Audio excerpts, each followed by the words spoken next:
Je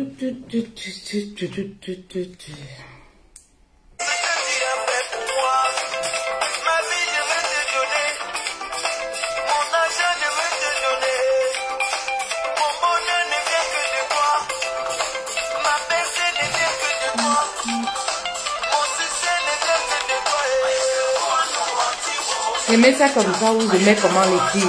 Bonjour. Hello. J'arrête comme ça les filles ou je laisse comme ça. C'est joli comme ça. Hello les filles.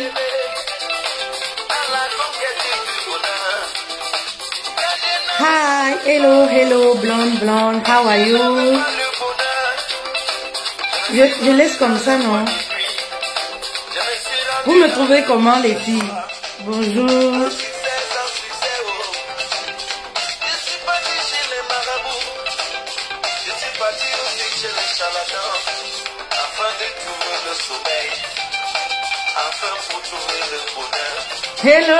Hello.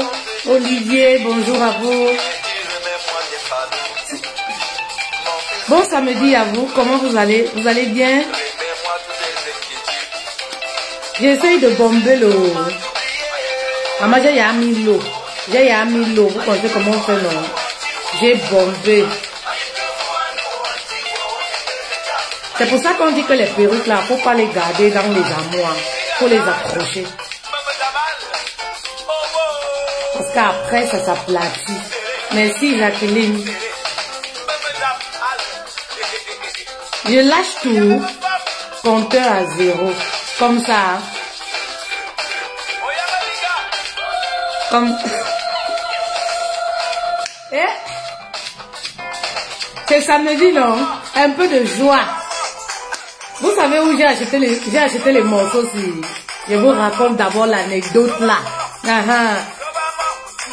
Merci Jacqueline. Là c'est mieux blanc. Ok, merci. Vous savez où j'ai acheté ça? C'est une carte mémoire où il y a plus de 100 morceaux, 100 morceaux religieux. Je suis allée au marché. Maman, j'ai trouvé un monsieur. Il a compris ce qui veut dire que le marketing. Il a lui une petite baffle. Oui, il a une petite baffle. Il met les mesures religieuses. C'était au niveau de là où on vend les poulets là. Qui connaît à Mokolo là-bas, là où on vend le poulet. Donc, maman, le monsieur, il met sa clé USB avec sa baffle là. Il a ça. Il joue les chansons si. Les matins là, dansent là-bas jusqu'à. Comme moi, j'aime moi la danse là. J'ai dansé le jour là-bas jusqu'à. Pour finir, j'ai acheté la carte SD là. La carte SD, j'ai acheté ça à 2000 francs. Mais j'ai dansé là-bas jusqu'à. Ah, moi j'aime ça. C'était en plein air, au marché comme ça. J'ai moi sac à mon corps là-bas là. Comment? J'ai moi tué mon corps là-bas. Ça m'a rappelé ma jeunesse. J'ai dit que mince, qu'est-ce qu'il y a la liberté ici là? Comment? Les choses de ben, tu peux même pas danser chez toi en paix. Quand tu danses seulement en paix comme ça, tu entends qu'il y a tes murs. Je vous dis la vérité. Bienvenue à vous. Merci d'être là. Alors, on va chanter notre musique. Partagez, faites monter s'il vous plaît. Alors, si vous me découvrez pour la première fois, je suis Fetel Love, spécialiste des relations sentimentales. J'accompagne les épouses et les femmes célibataires à regagner en sérénité, oui, dans leurs relations sentimentales.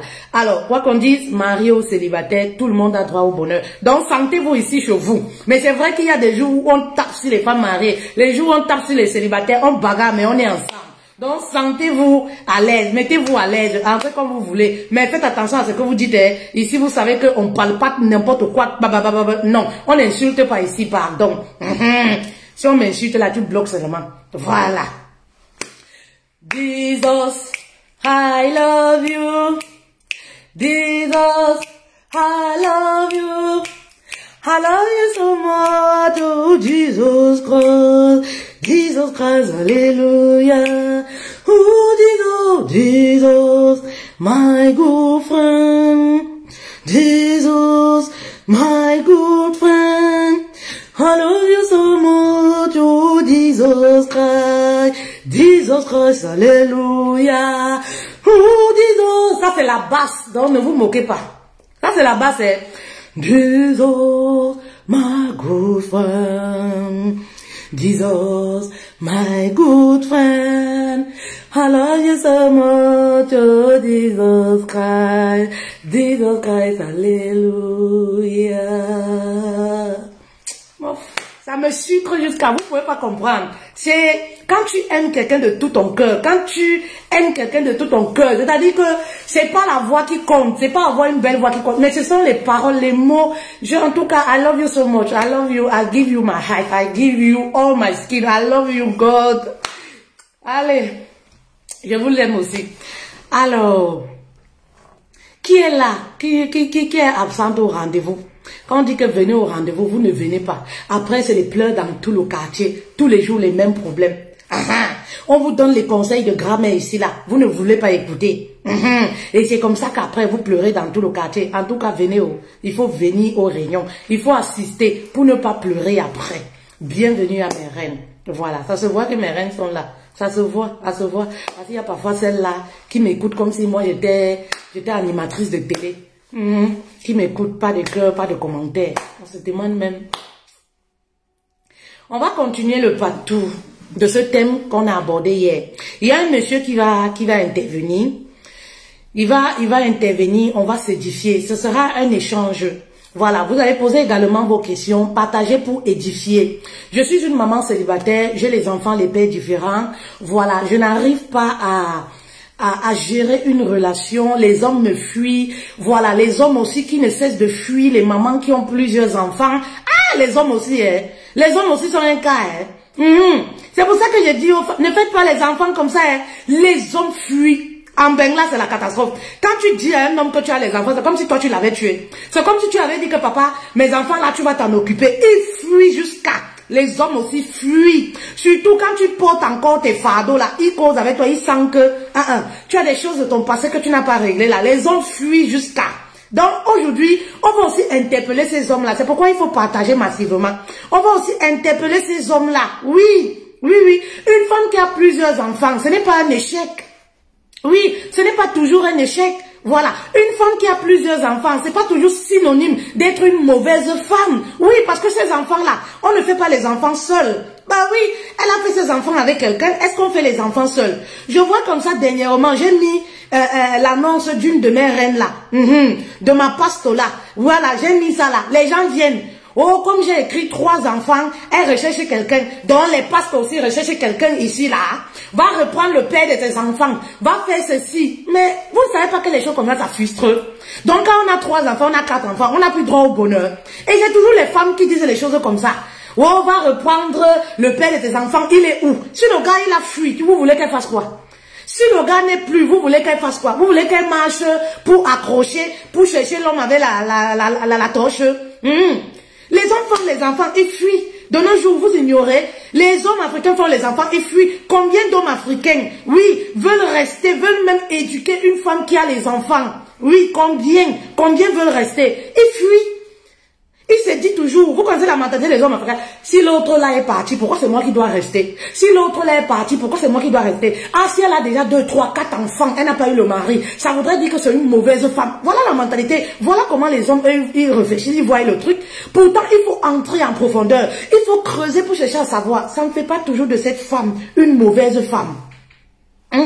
Ça ne fait pas toujours de cette femme une mauvaise femme. On dit même que c'est les vieilles mamies qui font les bonnes choses. Vous ne savez pas ça. Parfois, une femme qui a déjà vécu plusieurs échecs, elle fera un bon foyer qu'une femme qui n'a pas vécu des échecs. Vous ne savez pas ça. Vous ignorez mes histoires ici là, mais me voici. Vous ne savez pas ça. Ben oui. Parce qu'il y a parfois, il faut passer par certaines choses pour comprendre même le foyer. Eh oui. Donc, avoir plusieurs enfants, c'est pas toujours synonyme je sais pas, de mauvaise femme, d'avoir échoué, d'avoir raté, toutes les étiquettes que vous pouvez imaginer qu'on donne à ces femmes-là dans la société. Moi, ça me choque. Ben oui. Je vais appeler un monsieur, voilà, on va s'édifier. Si vous avez des questions, voilà, c'est un échange. C'est la suite du thème d'hier. C'est la suite du thème d'hier, voilà.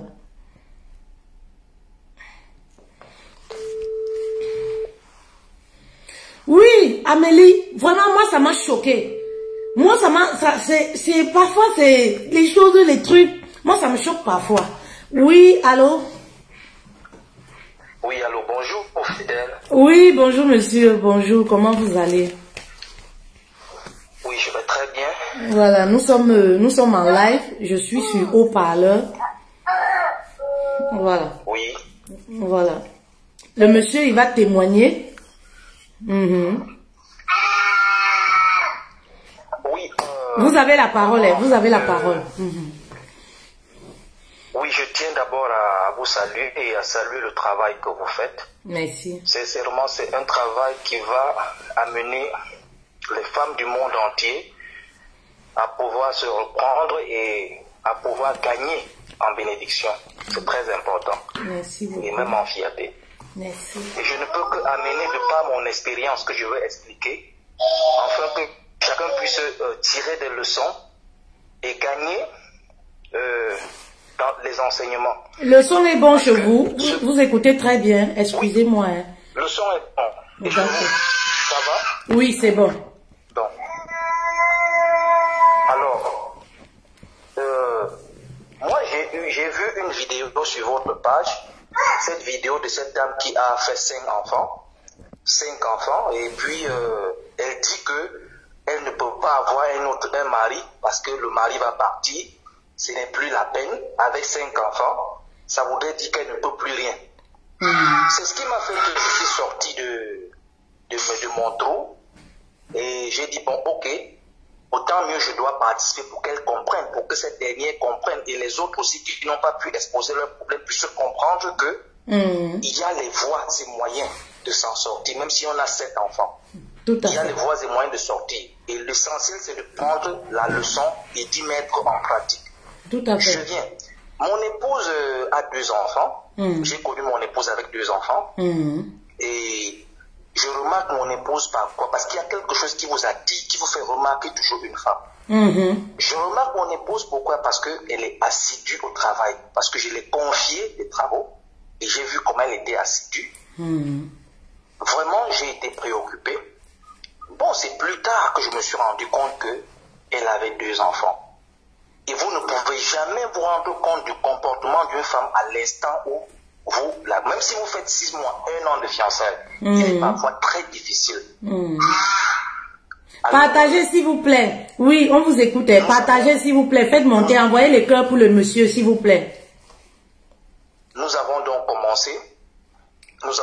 Et je me suis rendu compte que quand j'ai pris contact avec les enfants, je me suis rendu compte que les enfants ne connaissaient personne d'autre que moi. Donc ça voudrait dire que il y a eu des missions avant même que les enfants naissent. Donc voilà, donc j'ai pu prendre ces enfants comme les miens. Donc j'ai accepté ces enfants. Mais j'ai continué, mais j'ai rencontré aussi la famille entre-temps. J'ai fait des avances. Et elle aussi, elle a pu rencontrer ma famille, mais j'ai fait des remarques. Ces remarques que j'ai pu faire, c'était des remarques que, en général, c'est pertinent. Si vous n'êtes pas déjà un homme averti, parce que je souhaiterais dire à ceux qui écoutent, qu'avant de se marier, l'homme doit être préparé. L'homme doit être très bien préparé. Le mariage n'est pas un engagement à la volée. C'est pas parce qu'on s'est levé pour aller faire le sexe avec une femme qu'on prend dans sa maison, on dit bon, on l'a choisi pour le mariage. Il faut que l'homme d'abord soit préparé. C'est très important. Je reviens. Donc, et je voudrais dire aussi que la préparation n'est pas le milliard. Non, c'est pas le fait d'être riche. Il faut être préparé psychologiquement. Il faut déjà être préparé des problèmes qui viendront. Il faut être préparé des problèmes qui peuvent survenir, à comprendre même le sujet, à comprendre la femme, à comprendre les femmes et à comprendre la nature même de la vie et ses problèmes. Donc j'ai eu la chance, j'ai dit bien j'ai eu la chance que je viens d'une famille où le père que le père était chef de quartier, le père a assimilé l'éducation de son père qui est mon grand-père. Mon père aussi a assimilé l'éducation de sa mère qui était ma grand-mère. Donc il était très bien formé, il était très bien assidu. Alors, il était très bien assidu Et alors, il a pu aussi me mettre dans une très bonne formation pour avancer, pour que moi, je ne puisse pas avoir des problèmes dans mon ménage. Donc, quand j'ai rencontré mon épouse, j'ai pu déceler certains points qui étaient déjà des problèmes. Je ne savais même pas déjà que sa mère aussi a eu les mêmes problèmes. Je ne savais pas que sa mère a eu 7 enfants avec 7 pères différents. Vous écoutez, non? Écoutez bien. Je ne savais non plus que sa grande-mère aussi avait fait défection et avait abandonné le foyer et avait eu plusieurs enfants aussi avec plusieurs pères différents. Sa grande-mère. Moi, je n'étais pas au courant. Donc, vous comprenez que ça vient depuis le sommet. Mais quand j'étais au courant, Dieu merci, j'avais Dieu le Père, j'avais le Saint-Esprit, et puis, dans la force de la prière, j'ai pu dire, oh, devant Dieu, il n'y a rien qui est difficile. Alors, je me suis appuyé plutôt sur son côté de femme battante, parce que ces femmes aussi, elles ont des qualités. Hein. Voilà, beaucoup. Elles ont des qualités. Alors, je me suis appuyé sur des qualités et les défauts peuvent être retournés en avantage. Parce que déjà, j'ai été préparé à retourner les défauts de quelqu'un en qualité. Il ne faut pas fuir une femme parce qu'elle a des défauts, on la fuit. Non. Sincèrement, aujourd'hui, je veux anticiper. Aujourd'hui, cette femme est la plus meilleure femme du monde je suis l'homme le plus heureux. Ah, amen. Amen, oh, amen. C'est ce que je disais tout à l'heure à ces hommes-là. Donc maintenant, j'ai continué avec elle et je suis donc allé au mariage et j'ai eu tellement de dire, tellement qu'est-ce que tu fais, pourquoi tu prends une femme avec 2 enfants, c'est monté, c'est descendu, mais tu perds la tête, est-ce que tu t'es vu? Les gens au quartier qui sont en train de mettre la bouche dans les choses des gens là. Oui, pourquoi tu prends une femme qui a les enfants? Pourquoi tu prends une femme qui a ceci? Parfois même le gars aime sa go, mais c'est l'apparence qui fait que le gars dit que quand je vais présenter ceci dans ma famille, quand on va me voir, qu'est-ce que les gens diront? Parfois c'est ça, hein. Donc c'est ce qui est donc arrivé. Il y a eu tellement de ragots. Et puis, je me suis senti déjà, en ce moment-là, encore plus fort. Ça m'a plutôt rendu fort parce que, en ce moment, tu dois travailler pour faire comprendre à toi-même et au Seigneur et à comprendre. Mais vous l'avez beaucoup aimé, hein? Vous l'avez beaucoup aimé, hein? En fait, je remercie l'Éternel et, sincèrement, je suis allé donc en continuant. J'ai travaillé, j'ai eu les premières séquelles. Parce que les premières séquelles, c'est quoi? Ces femmes ont un comportement. C'est quoi? C'est la guéguerre. C'est un comportement défensif et c'est un comportement de querelle. Ça veut dire que vous êtes dans une maison avec une femme qu'elle est non seulement dans un système défensif, mais toujours elle doit avoir raison. Donc, votre foyer est limité à la raison et à la domination. C'est un esprit qui l'amène à vouloir dominer. À vouloir dominer même devant la... Cet esprit ne connaît pas la vérité. Ça connaît le mot raison. Un point, un trait. Pourtant, dans un foyer, moi, on m'a appris, avant que je me marie, que dans un foyer, tu dois barrer le mot raison dans le dictionnaire. Quand tu te maries, tu dois enlever ça. Il y a plutôt incompréhension et compréhension. C'est les 2 mots que tu dois utiliser dans ta maison. C'est ce que j'ai reçu comme éducation. Maintenant, concernant le mariage, bien sûr, quand je dis bien l'éducation concernant le mariage, vous ne devez pas mettre le mot raison devant. Non. On me l'a dit, mon père me l'a dit, mon grand-père me l'a dit, quand tu te maries, ne dis jamais devant ton épouse que tu as raison, ou devant tes enfants. En ce moment, je continue avec cette dernière, et je vois tout cela, et on a toujours des mésententes, on a toujours des problèmes, et de surcroît aussi, il y a tellement d'humiliation, parce que ces femmes agissent, c'est-à-dire que cet esprit te pousse à vouloir humilier celui qui est, c'est-à-dire à humilier ton époux, parce que l'humiliation, tout ce que tu dois faire, elle transforme en humiliation. Et le but c'est quoi? Mais c'est pour que la relation s'arrête en fait. Cet esprit-là leur pousse pour que la relation s'arrête. Pour que la relation s'arrête, se gâche. Et c'est d'où elle se retrouve avec plusieurs hommes, voilà, qui les abandonnent. Oui. Oui. Et quand je dis que j'ai perdu les plumes, c'est qu'il y a des amis même qui trouvent que ce n'est pas normal, que ce n'est même pas la peine d'être encore mon ami parce que ça ne vaut pas la peine. Un homme qui se comporte comme ça, vraiment, ça ne vaut pas la peine. Alors, bon, il n'est pas un homme assez. Je ne sais pas si vous me comprenez, il n'est pas un homme assez. Pourquoi? Parce que ces gens-là voient que un homme qui est un mâle dominant, si vous voulez. Un mâle dominant ne peut pas prendre une femme qui a plusieurs enfants, ou alors un homme qui, voilà, qui laisse faire parfois son épouse, c'est pas vraiment un homme. Un mâle dominant, un homme qui écrase tout, un homme qui est fort, un homme qui dicte, un homme qui est dictateur, un homme qui est super roi. C'est comme ça que certaines personnes voient l'homme. Bon, Oui. Je continue donc ma lancée. Je trouve que cette humiliation m'a fait perdre beaucoup, mais je ne regrette pas. Mais c'est le résultat pour moi qui est d'ailleurs important, qui est d'ailleurs bien. Parce qu'à la fin, c'est le trophée que tu portes qui fait que tu as vraiment assimilé ton combat. Maintenant, je continue dans la lancée. Je travaille. Nous sommes déjà à 2 ans de relation. Oui. Je dis 2 ans de souffrance. Parce que quand je comprends ces hommes partent à 1 an, à 6 mois, ils n'ont encore rien vu. Ils n'ont rien vu. Je dis bien qu'ils n'ont rien vu. Vous allez voir parfois que votre femme fugue pour rien. Elle fugue pour rien. Et oui, ce que vous dites là est pertinent. Hein? Ce que vous dites là est pertinent. J'ai eu une dame la dernière fois en séance de coaching qui m'a dit, elle est divorcée, mais elle ne peut pas expliquer pourquoi elle a décidé d'être divorcée. C'est-à-dire qu'elle ne peut pas reprocher quelque chose à son mari. Elle s'est levée un matin comme ça, elle a dit qu'elle ne voulait plus, elle ne se sentait pas bien dans la relation. Tout le monde l'a supplié, tout le monde, même sa propre famille lui dit que mais qu'est-ce que cet homme t'a fait? Elle dit non, je ne veux plus, moi de toutes les façons, je fais rien avec le mariage. Elle est allée jusqu'au divorce. Et c'est quand elle a divorcé aujourd'hui, elle se pose les questions, mais qu'est-ce que cet homme-là m'a fait? Elle a déjà enchaîné plusieurs relations. Elle s'est posé les questions que mais qu'est-ce que cet homme-là? En fait, c'est cet esprit-là en fait. Le but c'est de nuire, c'est de faire en sorte que tu restes seul quoi. Oui.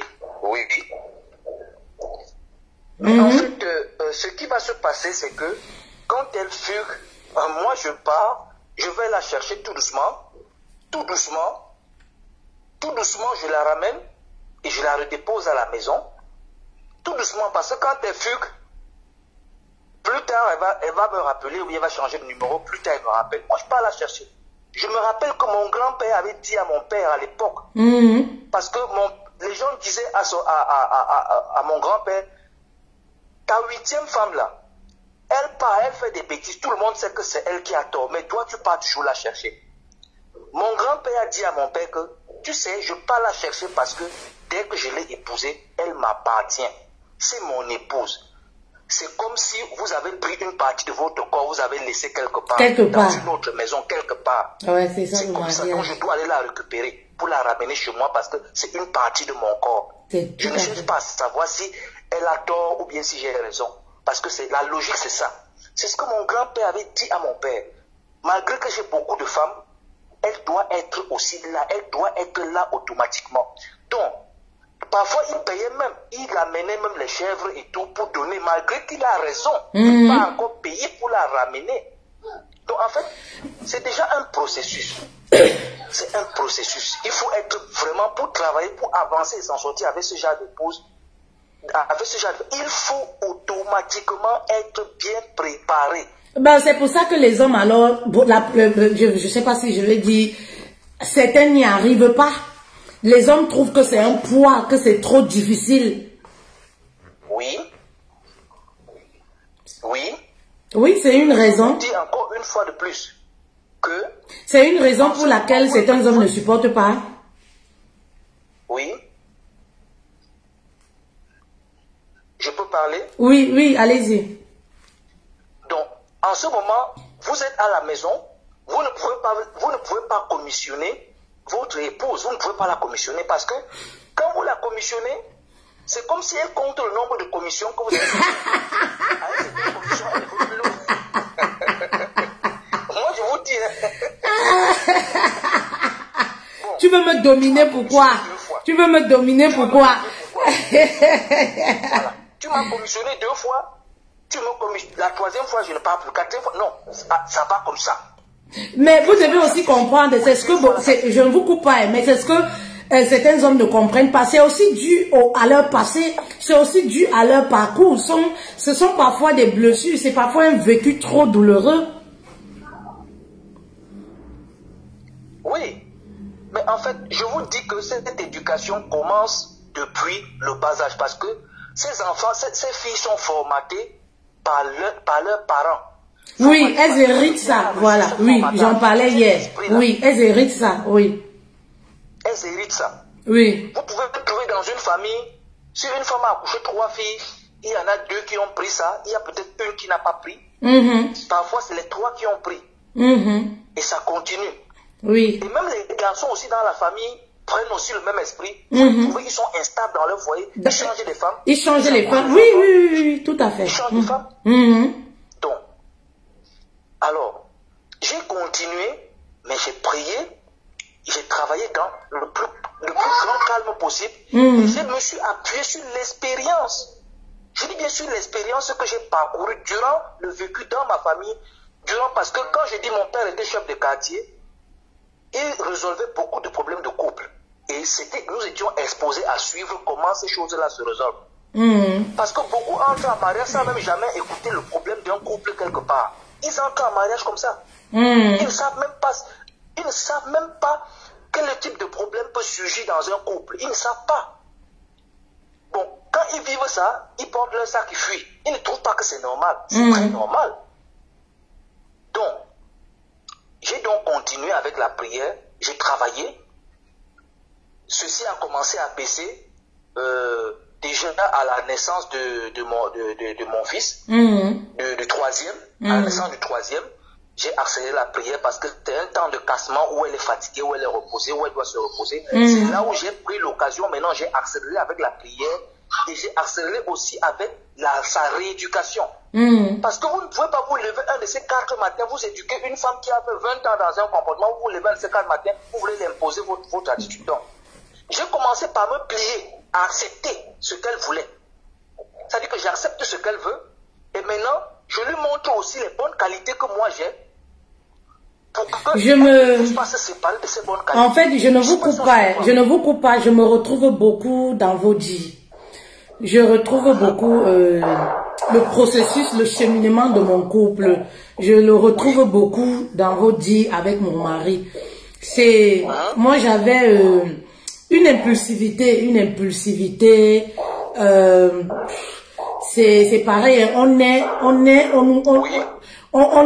moi par exemple, je suis née, on m'a formaté, un homme ne peut pas me commander, je suis un homme.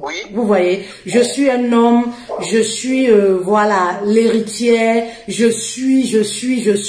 Donc pour moi, c'était ça. Et ce que vous dites quand vous avez parlé de, elle compte le nombre de fois qu'on la commissionne. Ça m'a beaucoup, j'ai éclaté de rire parce que ça m'a renvoyé dans mes souvenirs lointains. C'était comme ça avec mon mari.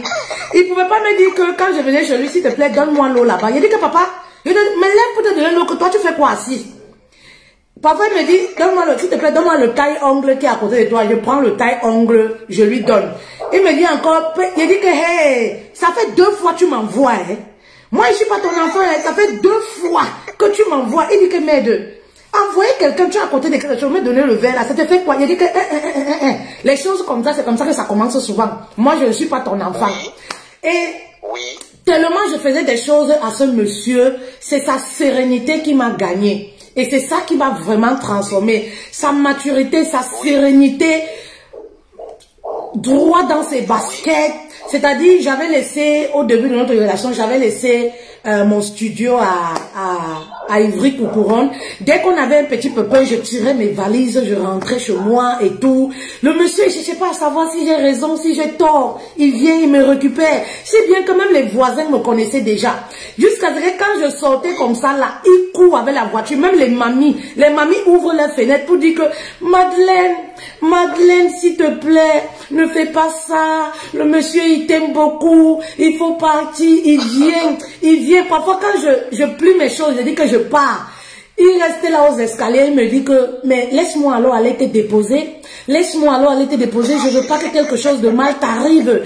Ah, si tu arrives à Paris, appelle-moi, hein, pour me dire, j'arrive même, il m'appelle. Je dis que, mais ça, c'est même quel genre d'homme ça. Et tout. Très passif, très compréhensif. Et parfois, moi, j'étais habituée, parce que vous grandissez, hein, c'est quelque chose qu'on hérite. Moi, je parlais, je tapais la main sur la table devant un homme. Et quand je le faisais devant mon mari, il me regardait comme ça, il disait que, je vais tout voir avec toi. Tu as déjà vu une femme qui parle, elle tape les mains. Moi, je suis sûre qu'il y a quelque chose dans ta tête là, ça ne tient pas bien. Et il reste comme ça, il me regarde, il sourit. Et il dit que tu me parles jusqu'à tu te lèves. Quand tu vois ma taille là, plus d'1,80 m, toi tu peux me taper, fait-elle. En fait, c'était, mais je me retrouve beaucoup dans ce que vous relatez. Ça me fait même chaud au cœur, ça me donne les larmes parce que en fait, je me retrouve beaucoup vers, c'est un parcours, c'est un processus. Oui.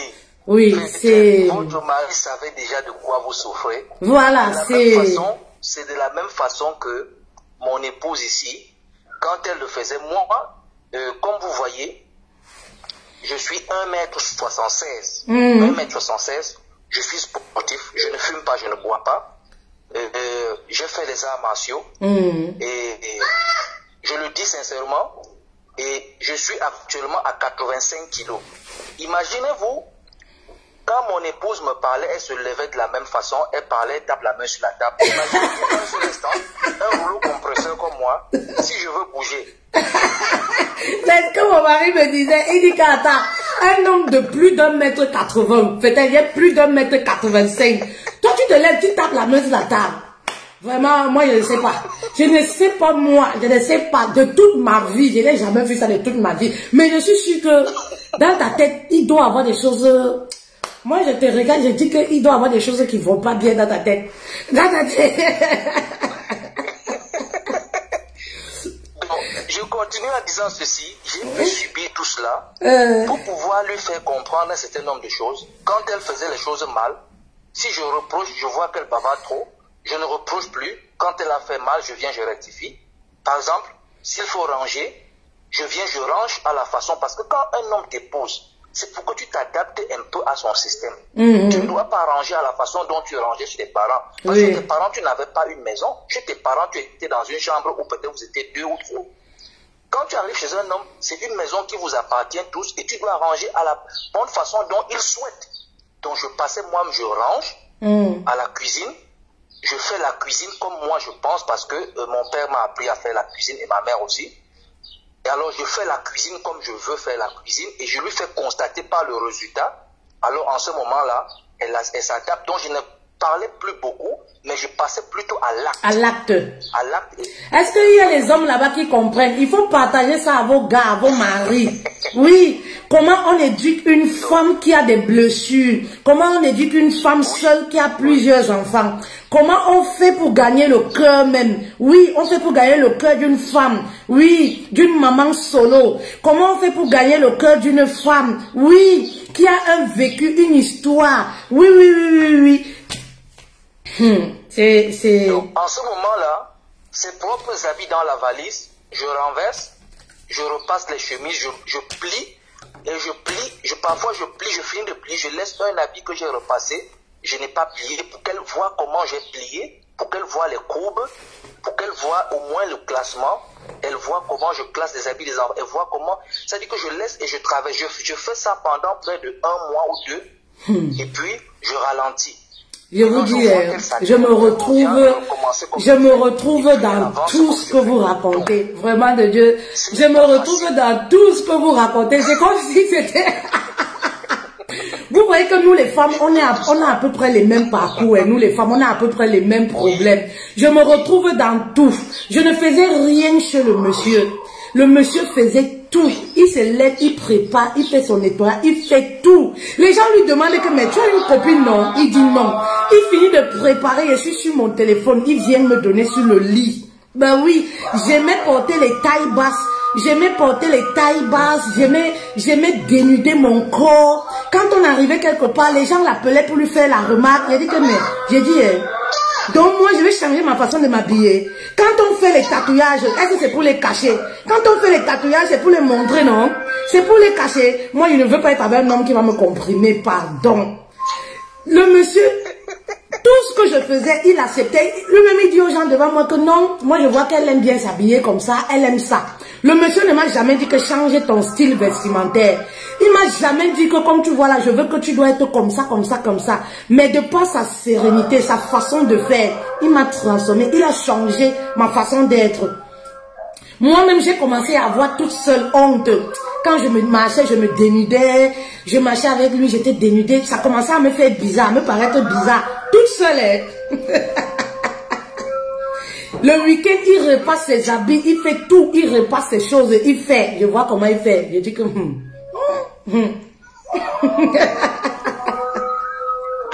tu vas te rendre compte que, oui. À chaque fois, quand je veux parler, quand elle bavarde beaucoup, elle dit, tu as fait le régime polygamie, non? Va chercher une autre femme. C'est le régime polygamie que tu m'as imposé. Prends une autre femme. Je dis, je ne peux pas prendre une autre femme si je ne suis pas d'accord avec toi. Et si je suis d'accord... Non, le live, est trop doux. Le live, est trop doux. Pourquoi? Parce que même la coach se retrouve dedans. Vous comprenez? Même la coach se retrouve dedans. Tous les jours, tu te mets en relation avec un homme. Tu dis que tu veux le mariage. Tous les jours, je dis à mon gars, que, papa, j'ai souffert comme ça pour arriver ici en Europe. Un homme ne peut pas me dicter ma conduite. Je pouvais me mourir. J'ai souffert pour arriver en bain. Tu n'as pas payé mon billet d'avion pour m'amener ici. Va en Afrique faire le regroupement. Tu as la nationalité, non? Va faire le regroupement familial à une femme au bled. Tu l'amènes ici, hein? Tu la commandes comme tu veux. Moi, fêter la Rose Madeleine Edwige. J'aimais toujours citer mon nom. J'ai trop souffert pour arriver ici en Europe. Un homme ne peut pas me commander. Tu ne peux pas te lever le matin. Non, un homme ne peut pas me commander. Si c'est ça, hein, je veux moi seulement partir. Je ne peux pas. C'était comme ça toujours. C'était mes paroles. Il a dit que moi, comme tu me vois là comme ça, fais seulement le regroupement familial, tu te maries, tu fais venir une femme, vous allez rester en paix. Mais moi, comme tu me vois là, un homme ne peut pas me commander. Un homme ne peut pas me commander. Il dit que peut-être où est le commandement ici? Tu te sens commandé ici? Il dit que oui, je me sens commandé ici. Je me sens commandé. J'ai l'impression que, en fait, j'ai l'impression que je me sens commandée dans cette maison parce que j'ai l'impression même que je ne suis pas chez moi. Je ne suis pas chez moi ici. Donc, je suis... Et c'est ce que moi je vivais. Je le vivais pourquoi? Je le veux parce qu'à chaque fois, je lui dis, mais toi, tu fais la guerre avec qui? Moi, tu fais la guerre avec qui? Mais tu fais la guerre, tu es en train de faire la guerre avec qui, ma chérie? Moi, je suis pas un ennemi, je suis ton mari. Tu fais la guerre avec qui? Elle dit que vraiment, je ne comprends rien, je ne sais même pas ce qui m'arrive. Vraiment, je ne sais même pas ce qui me prend. Je dis, mais si tu me détruis, tu as détruit toi-même. Si tu es en train de te détruire toi-même, tu vas élever les enfants là toute seule. C'est pas... Et ça serait difficile pour toi d'élever les enfants. Donc, il faut un peu te calmer et puis on va causer. Bon, je laisse 5 minutes. Et puis je reviens. C'est un parcours, fait-elle. C'est un parcours. Ah, ça, si un homme n'a pas pris minimum 2 ans avec ce genre de femme, il est très difficile pour lui de réussir. Mais quel est l'homme qui va accepter perdre 2 ans? Ah, c'est ça le problème de nos jours alors. Elles sont beaucoup, je change. Je prends une autre. Une autre. Mais tu iras là-bas trouver un autre problème. Un autre problème encore que tu ne pourras pas résoudre. Tu vas encore changer. Donc en fait, puisque j'ai été éduqué et initié dans une famille où on ne repousse pas une femme et on se prépare à garder une femme jusqu'à la gare, alors j'ai eu tous les armes possibles pour pouvoir avancer dans ce domaine. Donc maintenant, avec cette épouse, j'ai avancé malgré tout, les fugues et tout, je l'ai ramené. Mais quand elle a compris, elle a commencé à la 3e année. À la 3e année, elle a commencé à être adoucie, mais ce n'est pas fini, hein. Elle s'est adoucie, hein. Mais ça ne veut pas dire qu'elle s'est départie de la racine. C'est un long boulot. Oui. Elle a ses soeurs, elle a ses frères qui l'appellent, qui causent avec elle. Ah, tu fais quoi même? Qu'est-ce que tu fais? Hein? Pourquoi il te commande? Pourquoi tu dois lui demander son avis? Tu lui demandes son avis, pourquoi? Quand on te parle, tu dis qu'il faut d'abord que tu demandes à ton mari. C'est quoi ça? Ça veut dire quoi? Donc, elle n'est pas seule. Elle est entourée. Il y a un système qui autour d'elle, qui lui rappelle que... Qui lui rappelle... à chaque fois être... Oui. Voilà.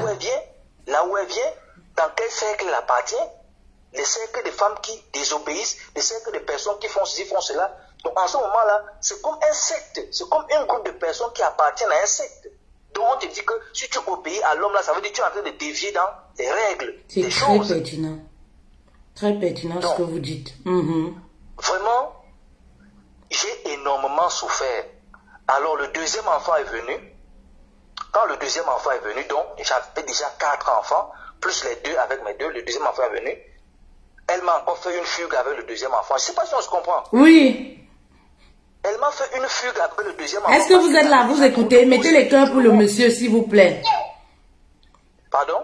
Non, je m'adresse aux reines en live, de mettre les cœurs pour vous. Oui. Moi, je vous écoute très bien. Elle m'a donc fait une fugue avec le deuxième enfant, donc elle fait le fugue avec les deux enfants. Elle a donc fait une fugue avec le deuxième. Qu'est-ce qui se passe? Moi, je suis obligé. Quand elle a fait la fugue, c'est là-bas où, sincèrement, puisque je l'ai appris à prier, je l'ai montré comment on prie. C'est là dans sa fugue qu'elle a prié. Et c'est là où elle-même, elle a été frappée. Elle a été frappée. Elle a dit à tous ces gens-là que maintenant, là, je décide. Ne m'appelez plus. Alors, elle m'a appelé. Je suis venu la chercher. C'était fini. Elle m'a dit, comme tu vois là, je coupe le contact avec tout le monde. Je coupe le contact avec tout le monde parce que j'ai compris. Elle m'a demandé pardon. Et aujourd'hui, là, s'il te plaît, le matin, c'est elle qui commence la première à mettre les prières et à prier. C'est elle qui commence à ranger. Parfois, je dis bien, je fais les simulations des problèmes. C'est elle qui dit non, s'il te plaît, calme-toi. Non, essayons, non, il ne faut pas les problèmes. Non, je fais une simulation. Mais c'est elle maintenant qui me calme, qui ne fait pas les problèmes. C'est-à-dire que c'est elle maintenant qui a adopté mon comportement. Le comportement. C'est elle maintenant qui étale ce comportement. Je se comprend un peu. Très bien. C'est elle maintenant qui adopte mon comportement de base. C'est elle maintenant qui porte ce comportement. C'est elle maintenant qui me demande à chaque fois, est-ce que je n'ai pas une commission à lui faire? Elle ne compte plus mes commissions. À chaque fois, elle me demande si la façon qu'elle a rangé la maison, si c'est bien, si ça m'intéresse comme ça. À chaque fois maintenant, elle me demande qu'est-ce que je veux manger. Pourtant, elle ne me demanderait pas qu'est-ce que je veux manger. Donc, tout cela, il y a eu un changement, une révérence situation. Et elle a pris la notion de couper tout contact. Elle a changé son numéro. Couper tout contact. Elle dit, ces contacts maintenant seront sélectifs, suivant mon goût. C'est suivant mon goût, suivant les gens que je vais pouvoir accepter, qu'elle va accepter, adhérer leur contact à son nouveau numéro. Voilà, c'est comme ça qu'elle a pris des décisions. Et moi, j'ai compris qu'effectivement, le travail a été abouti. Et s'il vous plaît, je vous dis que j'ai une femme aujourd'hui magnifique parce qu'elle est débarrassée de tout cela. Mais elle prie aussi aujourd'hui pour que ces gens-là, les autres puissent se débarrasser aussi de ce même fardeau. Vous savez, en fait, je ne vous coupe pas, mais vous savez, c'est des femmes qui sont prédestinées à ne pas se marier. À la base. Oui, à la base. Donc, du coup, ça fait que le foyer ne sera pas tranquille, quoi. S'il n'y a pas un homme qui est vraiment solide, un homme qui reconnaît ces choses-là, oui, qui reconnaît ces choses-là, parce que c'est des blocages spirituels, comme tu disais, hein, c'est des femmes qui sont dans un cercle, c'est dans un cercle. Donc, du coup, se marier et être avec un homme en harmonie, c'est comme si tu désobéissais. Vous avez tout dit là. Vous avez tout dit là. Il y avait parfois même, elle me dit qu'elle écoutait des voix, les voix qui lui disaient que attaque-le, frappe-le, laisse l'enfant là tomber. C'est son enfant, laisse l'enfant tomber. Il y avait des voix qui lui disaient ça, qui lui disaient à l'intérieur. Donc j'ai fait beaucoup, c'est-à-dire que le travail, c'est un travail, ce n'est pas juste un travail physique, il y a un travail spirituel. Qui est très important. Parce que je dis aussi aux hommes, parce que je vais profiter pour dire aux hommes, vous ne pouvez pas conduire une voiture si vous n'avez pas un permis de conduire. Tout à fait. Pour avoir un permis de conduire, il faut aller chez un moniteur. Tout à fait. Il faut aller dans une auto-école. La femme, c'est comme une voiture. Pour conduire la femme, il faut avoir un permis. C'est-à-dire que les moniteurs sont là. Il y a des gens expérimentés qui vous donnent des conseils. Aujourd'hui, quand il y a un homme qui a un problème, il court vers son ami qui ne maîtrise rien. Son ami lui dit aussi ce qu'il va lui raconter. Son frère va lui raconter ce qu'il... Il y a des gens spécialisés. Quand des gens spécialisés vous invitent à suivre des séminaires de formation, les gens disent que oh, ça c'est quoi ça? Mais c'est très important.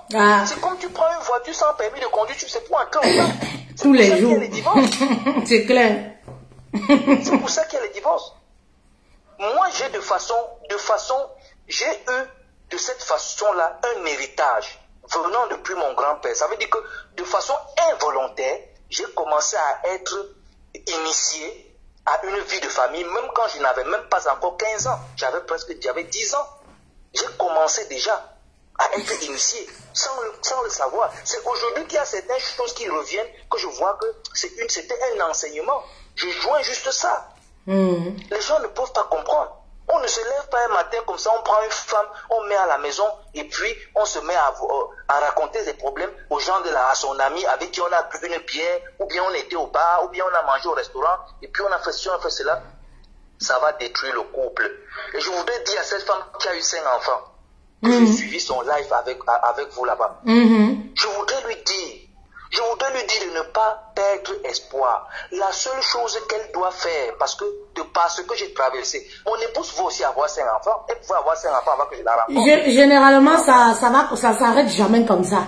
Ça ne s'arrête jamais comme ça. Quand ça commence comme ça, là, ça continue toujours. Oui, ça continue. Ça continue, oui. Voilà. Si pendant qu'elle avait fugué, j'ai lâché. Si pendant, voilà, c'est ça. Si pendant qu'elle avait fugué et que vous lâchez, vous dites, bon, ça suffit, moi j'ai trop supporté, c'est bon là. Ça allait être 3 enfants. Voilà. Voilà. C'est comme ça. Donc, j'ai bloqué le compteur. J'ai donc bloqué le compteur. Et maintenant, ça s'est arrêté. Et maintenant, c'est elle qui donne les conseils aux autres. C'est elle qui propage le conseil aux autres. Et c'est comme ça que j'ai dit à cette dame qui a eu 5 enfants. Parce que j'ai été touché. J'ai vraiment été peiné quand elle dit ceci.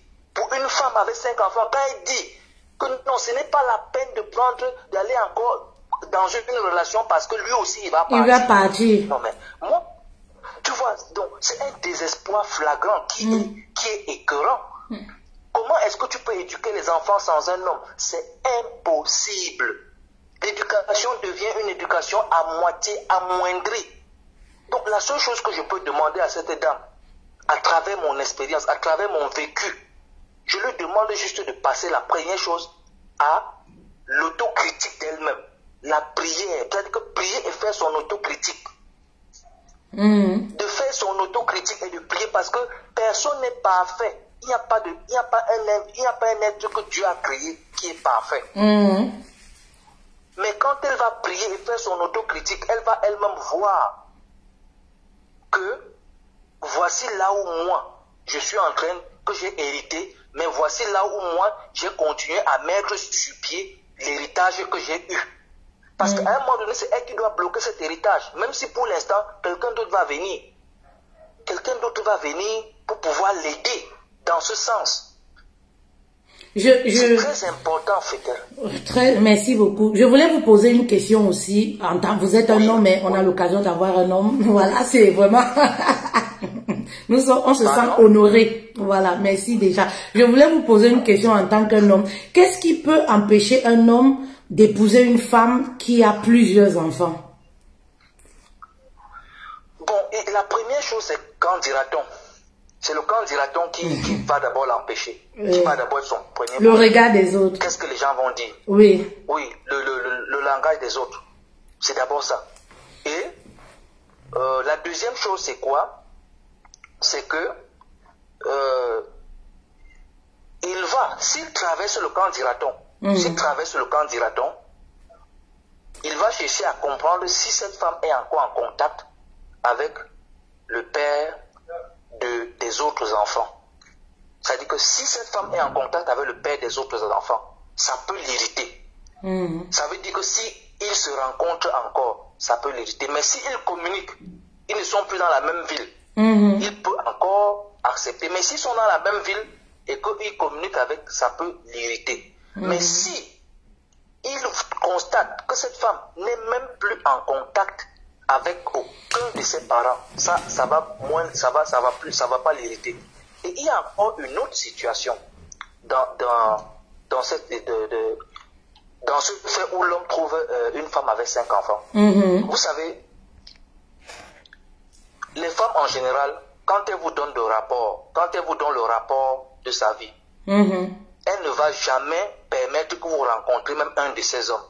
C'est ça le plus grand problème.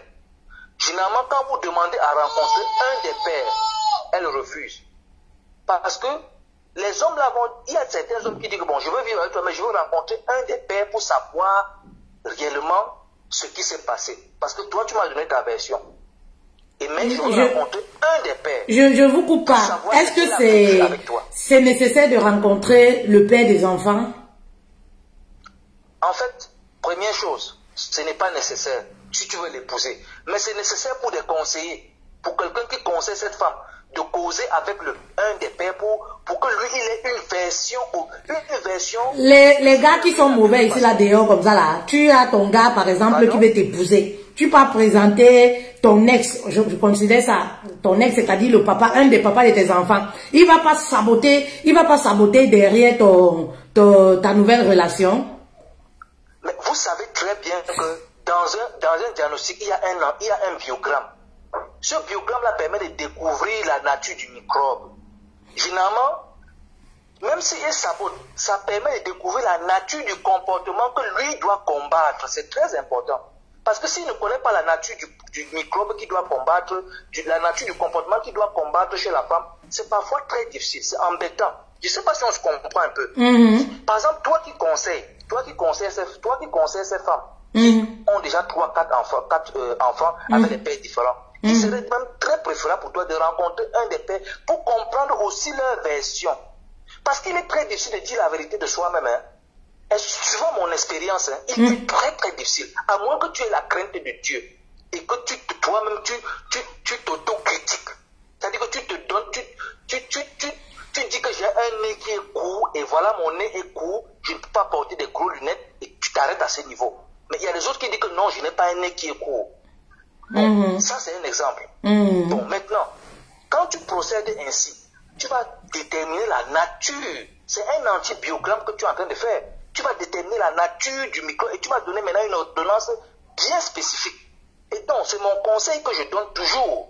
Parce que j'ai causé avec d'autres femmes. J'ai des femmes qui sont venues du côté du Cameroun, qui m'ont appelé. J'ai dit, avant que je te donne des conseils, je voudrais d'abord causer aussi avec un de tes anciens maris. Si tu veux vraiment que je te conseille, parce que il est possible que tu rentres chez un de ces hommes. Mais si tu ne peux pas comprendre, si quelqu'un qui te conseille ne peut pas comprendre ce que l'homme-là a vécu, parce que toi, tu ne peux pas être là en train de penser tout ce que toi, tu dis ce que tu as vécu avec lui. Tu dis comment tu étais bien. Mais lui, il doit dire ce qu'il a ressenti. C'est très important. Donc, c'est la troisième obstruction à cette relation de femmes avec beaucoup d'enfants qui veulent trouver un mari. Mais il y a des hommes qui sont prêts à épouser les femmes même avec 5 enfants.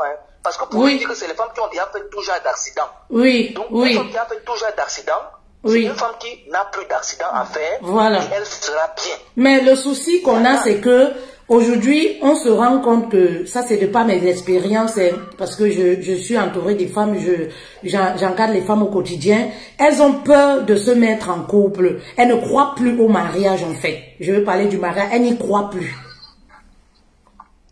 Oui, elles n'y croient plus effectivement parce que leur état de santé les amène à ne plus croire. Comme je disais mon épouse même ne croyait plus au mariage. Elle disait que je ne suis pas fait pour me marier. Est-ce que ma mère s'est mariée? Est-ce que ma mère s'est mariée avant que moi je me marie?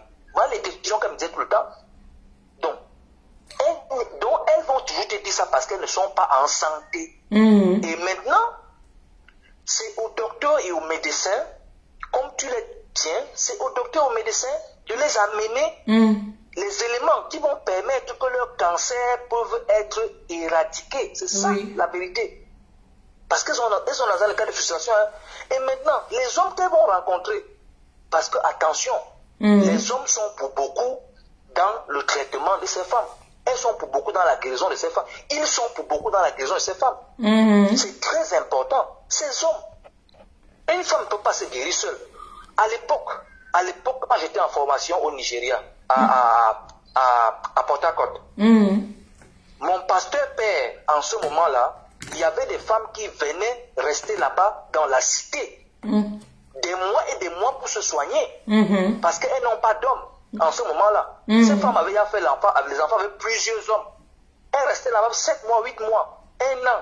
Elles se soignent jusqu'à ce que, pour voir son comportement change, on la confie dans une famille d'intégration. Elle reste là-bas jusqu'à ce qu'elle trouve un mari. qui est parfois pasteur, un mari qui est un frère, un mari qui est... jusqu'à ce que le mariage a le bonheur. Donc, c'est quelque chose qu'on ne peut pas se lever, leur soigner par une personne ou bien en les laissant continuer dans le système où elles sont. Elles sont embrigadées. Elles sont embrigadées dans un système. Je sais de quoi je parle. C'est très, très, très, très difficile pour elles. Je suis d'accord. C'est très difficile. Ce coup-là, je suis d'accord. Très difficile. Et j'avais une autre question aussi. J'avais une... un grand travail qui les amène déjà à comprendre qu'elles sont malades. Parce qu'il y a les autres qui vont te dire que non, elle n'est pas malade. Hein. Elle n'a pas de problème. Hein. Il y a les autres qui vont te dire qu'elle nie qu'elle n'a pas de problème. Mais déjà, quand quelqu'un comprend qu'elle est malade, c'est déjà d'abord un grand pas qui voudrait qu'il y a la porte maintenant vers le traitement. Oui, j'avais aussi une autre question. Pourquoi les hommes, ils font les enfants et ils abandonnent? Vous savez. Parce que moi, je ne comprends pas. De nos jours.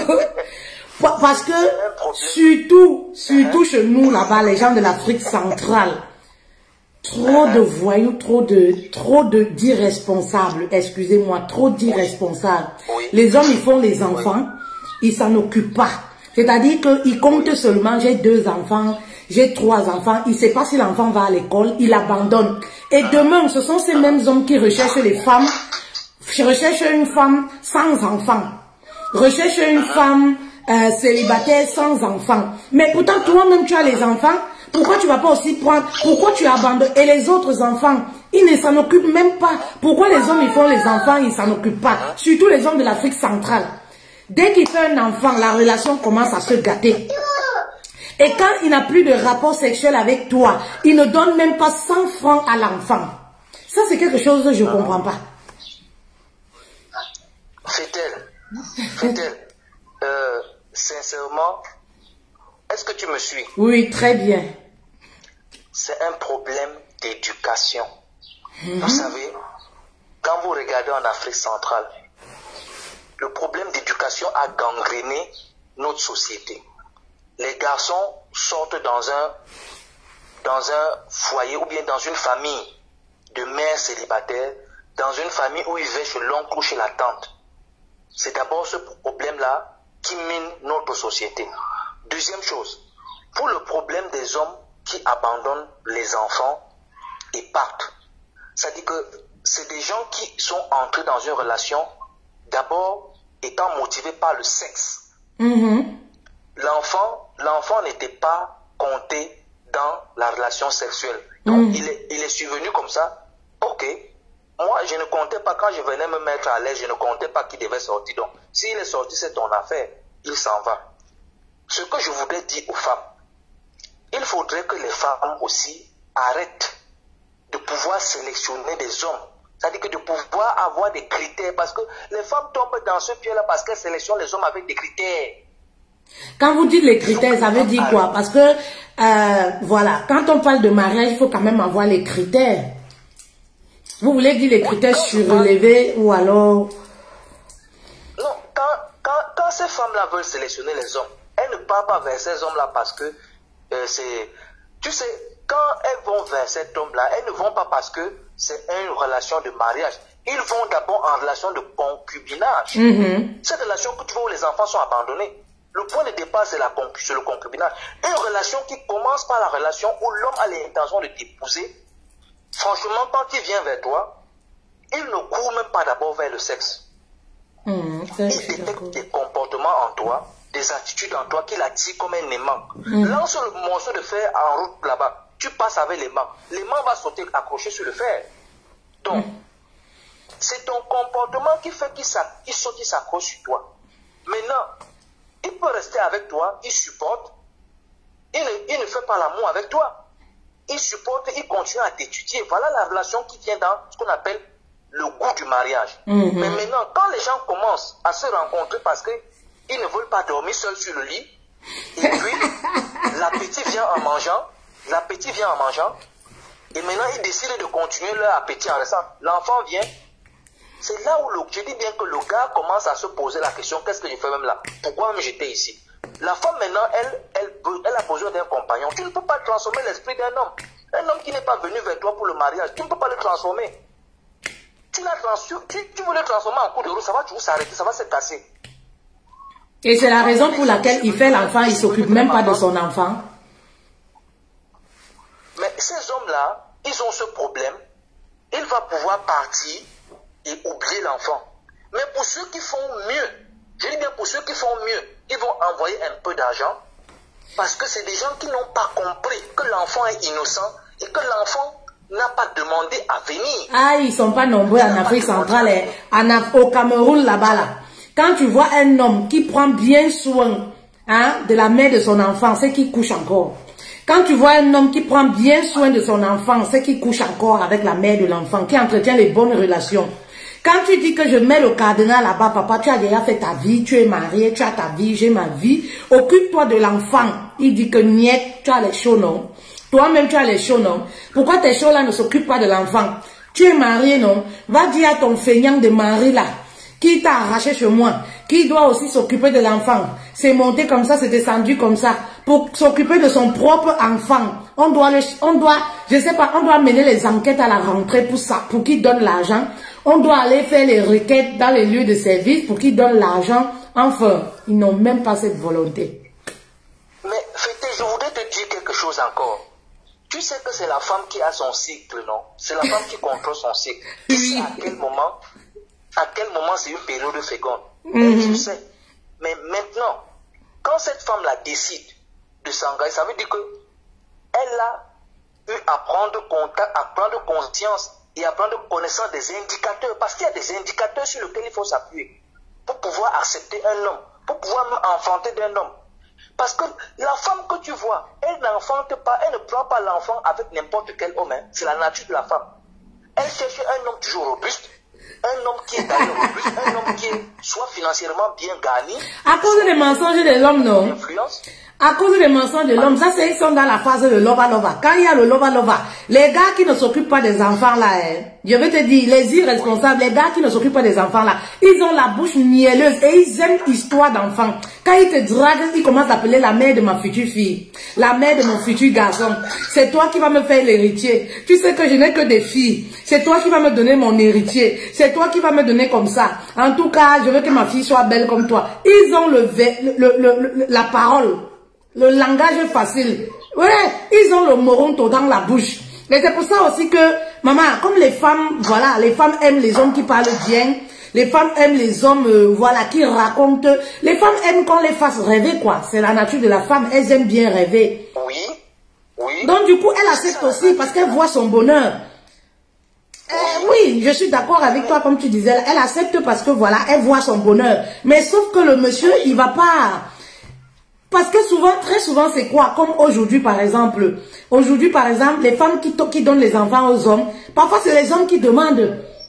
Oui. C'est les hommes qui demandent, je veux un enfant, je veux un enfant. Mais dès que l'enfant est là, les problèmes commencent. Bon, mais dans notre société actuelle, les femmes que tu vois, parfois, il y a des petits problèmes aussi qui éloignent l'homme de la maison et qui éloigne l'homme de la femme. Je vous dis, quand une femme parfois se lève, elle demande à un homme, depuis que je t'ai marié, tu m'as donné quoi? Depuis que je t'ai marié, tu m'as donné quel ceci? Il y a aussi une catégorie de femmes qui dit ceci, oh j'ai investi 10 millions sur l'homme, j'ai investi 5 millions sur l'homme, j'ai investi sur l'homme. Mais il y a quelque chose que les femmes doivent comprendre. D'abord, dans une relation entre l'homme et la femme donnera toujours plus que l'homme. Ça, c'est mon expérience et ça n'engage que moi. La femme donnera toujours plus que l'homme dans une relation. De un. De deux. Si une femme, déjà, toi l'homme, tu vas lui verser des millions, tu n'es jamais là. Cette femme, ce mariage ne va pas marcher. Parce que ce n'est pas l'argent que la femme finalement veut. La femme veut un homme qui doit être en concerne. Ça veut dire attention. L'homme doit être attentionné, l'homme doit être toujours là, l'homme doit être précis dans tout ce qu'il fait, et là, tu gagnes une bonne femme. Mais la femme, dans le temps qu'elle dévoue dans son foyer, s'il faut évaluer ce temps, c'est beaucoup d'argent. Parce que la femme donne son temps à faire la cuisine, elle donne son temps à éduquer les enfants que tu as, parce qu'elle éduque l'enfant, elle donne son temps à prendre ton éducation que tu as amenée. Ça dit que c'est d'abord ça. Donc, la femme, le temps de la femme, là, si elle veut évaluer ce temps-là, ça dépasse beaucoup d'argent, rien qu'en un an. Mais les gens ne mettent pas cette balise comme ça. Les gens mettent seulement la balise en francs CFA.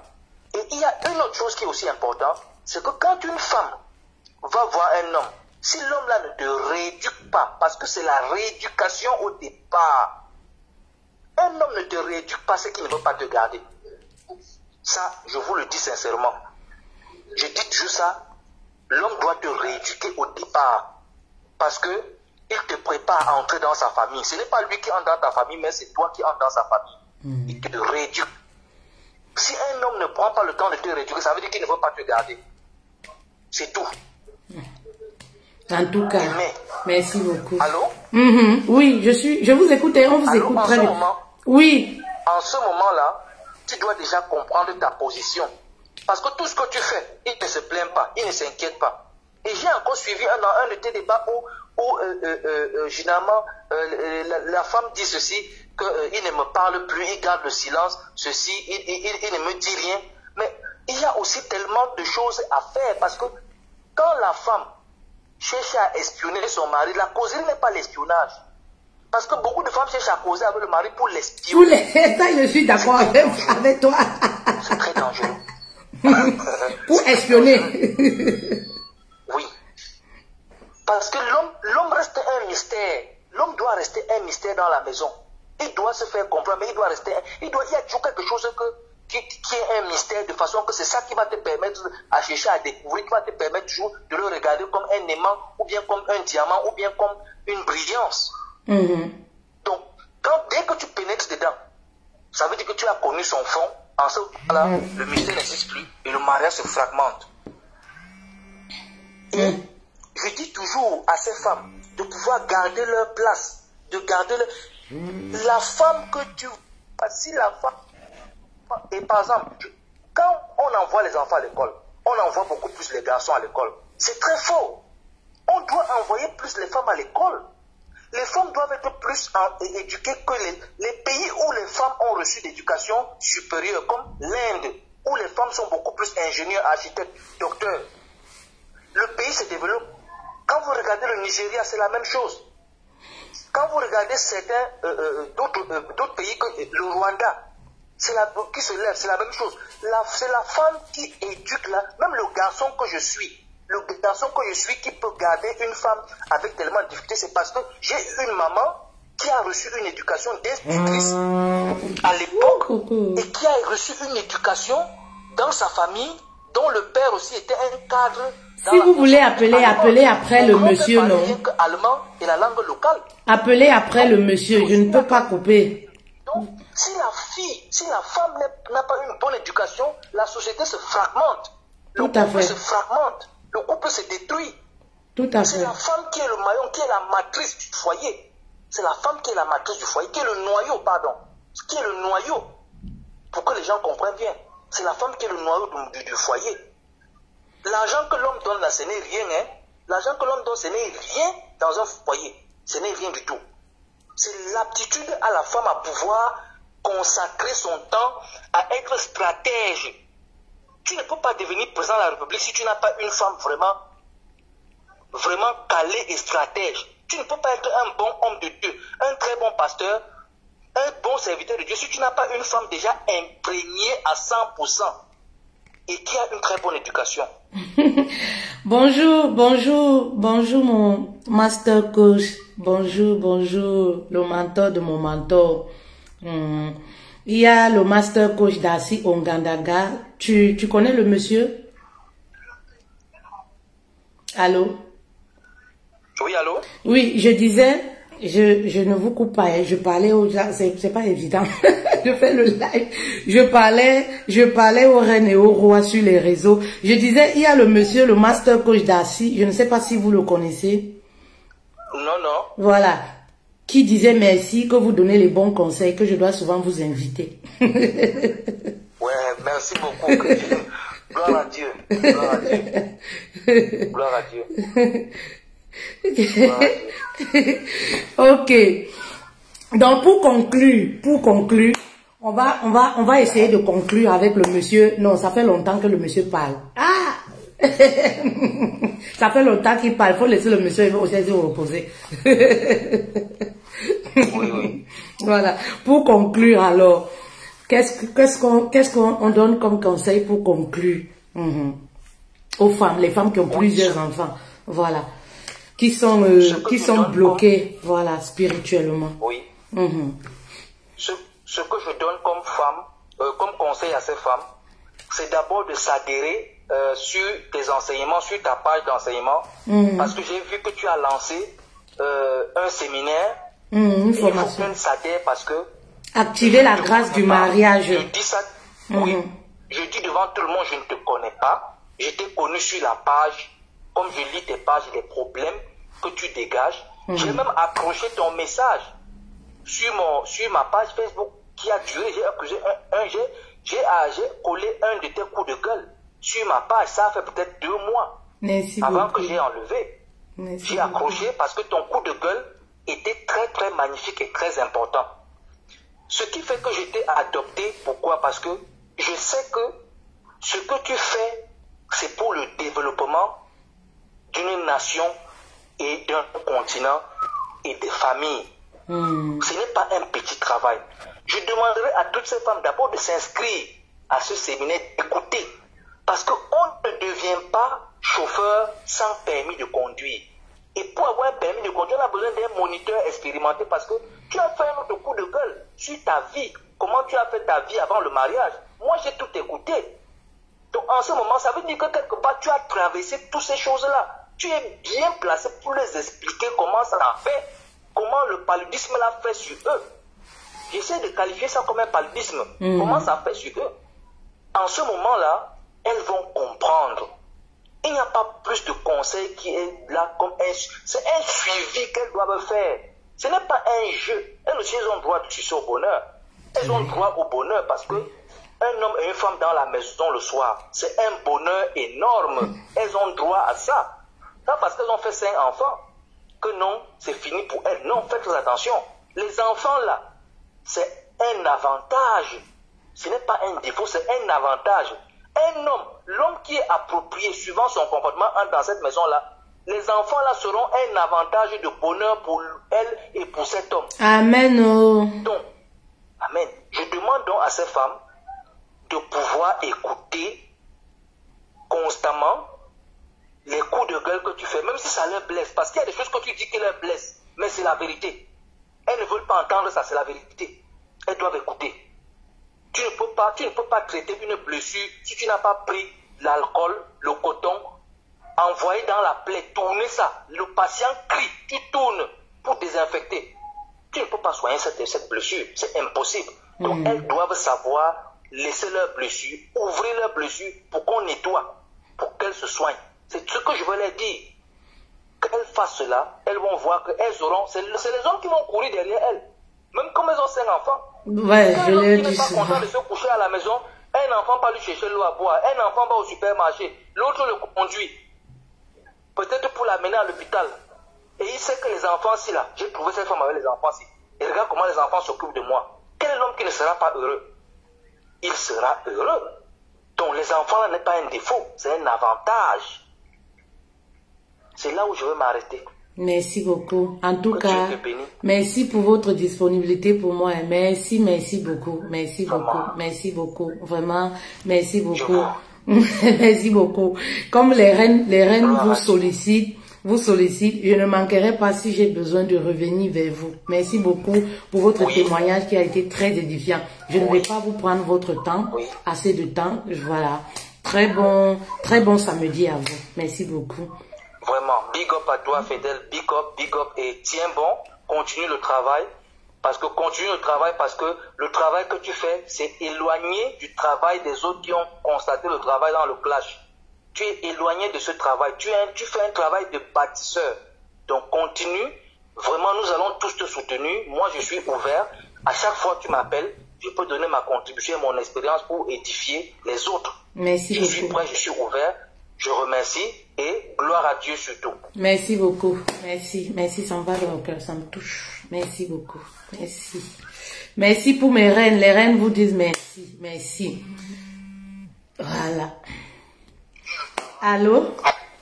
Oui, allô, bonjour, Fétel, c'est bien chez Fétel? Oui, c'est Fétel. Je suis en live, vous êtes sur haut-parleur. Ah, non, je suis... Ah oui, ok.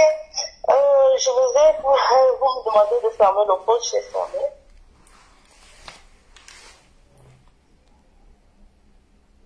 Ah d'accord. Ah, et attendez, je mets le haut-parleur, j'ai remis le haut-parleur. D'accord. D'accord, ok. Écoutez, moi j'appelle un peu pour intervenir, Oui. partager un peu mon expérience, parce Oui. que on parle de mère célibataire avec plusieurs enfants. Oui. Moi j'en ai 3 et 3 pères différents. Bon, déjà moi je voulais expliquer, surtout nous en Afrique, moi je viens du Cameroun. Mhm. Bon, moi je viens d'une famille où notre maman, en fait, elle nous a sacrifiés aux idoles. Elle Donc, vous a sacrifié aux idoles, c'est-à-dire? Oui, donc elle a ses totems à elle. Et nous sommes 7 filles, aucune n'est mariée en fait. Donc c'était son sacrifice qu'elle a fait. C'est pas parce que nous sommes très moches ou je sais pas quoi, on a tellement de mauvaises habitudes. Mais c'est juste que, en fait, tout ça, la base, c'est ça. Mais elle, à la base, elle a fait son mariage, elle nous a eu dans un foyer, tout était bien. Mais quand on a commencé à grandir, on a remarqué, j'avais une soeur qui était... Appelez après la dame, s'il vous plaît. Ça va couper. Appelez après la dame. Oui, allez-y. Donc, j'avais une qui était vraiment une femme parfaite pour le mariage, rien n'a marché. C'est vraiment le chaos. Bon, moi, je me disais peut-être elles ont des soucis et que moi, à mon tour, vu qu'il y a beaucoup d'écart, une dizaine d'années entre mes sœurs et moi, je suis la dernière. Et puis, à mon tour aussi, j'ai remarqué que à peine quelque chose essaie de marcher, ça ne marche pas. Quelque chose essaie de marcher, ça ne marche pas. Tout, après mes recherches, j'ai fait beaucoup des églises et tout, que je ne fais plus d'ailleurs, parce que ici en Europe, c'est plus le business que la foi, quoi. Donc, je me suis vraiment rendu compte de la situation. Et moi, je me suis dit, le conseil que moi je peux donner aux mères quand elles arrivent à ce niveau-là, il faut vraiment s'accrocher à la foi, parce que quand on n'a pas la foi, on va tomber, on va devenir aigri, on va devenir, on va multiplier les soirées pour chercher les hommes. Oui. Alors que dans ces cas-là, il faut vraiment prendre du recul. Vous êtes à quel niveau maintenant en ce qui concerne les relations sentimentales? Moi, j'ai pris vraiment du recul. J'ai fait le vide. Parlez un peu plus fort, s'il vous plaît. Volume. Oui. En fait, je m'engage plus, mais j'ai fait 4 ans de séparation et c'est là où j'ai rencontré vraiment la bonne personne. Donc, quand j'ai rencontré la bonne personne, nous sommes vraiment en voie maintenant et en plus, j'ai vraiment aussi mis beaucoup de paquets sur le côté spirituel. Donc, essayer de faire des délivrances, essayer de faire beaucoup de choses pour vraiment briser tous ces chaînes-là. Et là, franchement, ça va déjà. Mais vous imaginez, c'est à 38 ans que je parviens à sortir la tête de l'eau, quoi. Donc, vous voyez que c'était pas facile pour moi. Oui. Et... Alors que pourtant, je donnais tout dans les relations, du genre vraiment être parfaite, être soumise même parfois. Mais rien n'a jamais marché. Rien du tout. Et la maman, vous avez parlé avec votre maman et qu'est-ce qu'elle vous disait? Le problème, en fait, pour moi, ma décision, honnêtement, vous allez peut-être trouver ça méchant, mais j'ai vraiment coupé les ponts, même avec la famille, j'ai vraiment coupé les ponts. Et c'est ça qui m'a beaucoup sauvée. Dans ce genre de situation, il faut complètement couper les ponts. Je pose les questions pour vous, les reines. C'est pour vous permettre de comprendre. Il n'y a pas de problème. Moi, j'ai coupé les ponts. Moi, j'ai coupé vraiment les ponts, même avec les tatas, puisque vous savez que ces choses-là se font en association familiale.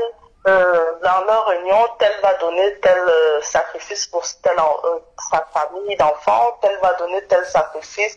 Eux, ils auront les diplômes sans avoir du travail. Elle a de belles filles, mais sans avoir de mari. Donc, en fait, j'ai coupé totalement les ponts. Franchement, je me sens mieux. Et c'est là où j'ai découvert une nouvelle personne, que des personnes positives qui m'approchent maintenant. Donc, c'était dur parce que imaginez-vous que vous grandissez dans une famille où vous êtes toujours avec du monde et que vous réapprenez à vivre sans la famille, sans rien du tout.